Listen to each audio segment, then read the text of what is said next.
Yakobus 3 ayat 1-2a.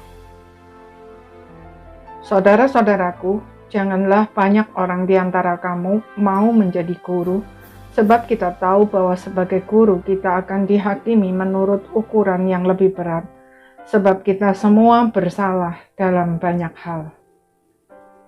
Nasihat ini bukan bermaksud untuk melarang atau menakut-nakuti orang yang ingin menjadi guru dalam arti sebagai profesi, melainkan agar kita jangan bersikap menggurui atau menghakimi. Sebab jika kita bersikap demikian, maka kita juga akan dihakimi, bahkan menurut ukuran yang lebih berat. Padahal sebagai manusia, kita semua bersalah dalam banyak hal. Nasihat ini senada dengan nasihat Tuhan Yesus, jangan kamu menghakimi supaya kamu tidak dihakimi. Karena dengan penghakiman yang kamu pakai untuk menghakimi, kamu akan dihakimi. Dan ukuran yang kamu pakai untuk mengukur akan diukurkan kepadamu.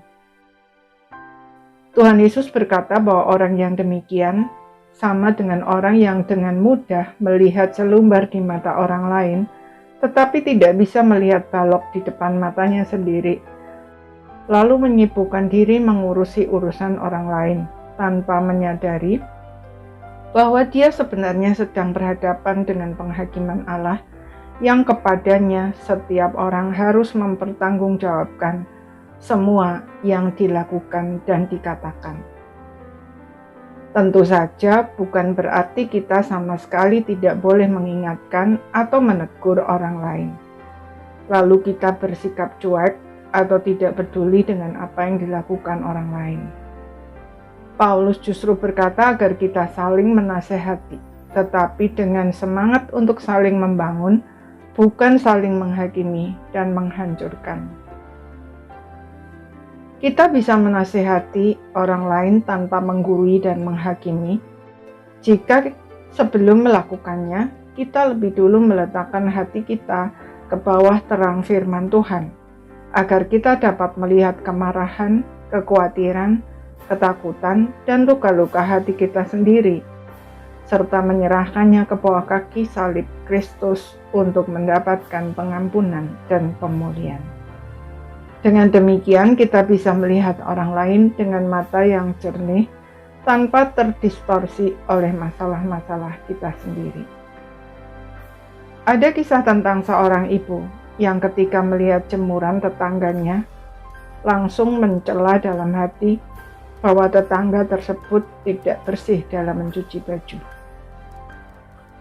Ia menjadi malu ketika sadar bahwa bukan tetangganya yang tidak bersih dalam mencuci baju, melainkan kaca jendela rumahnya yang kotor.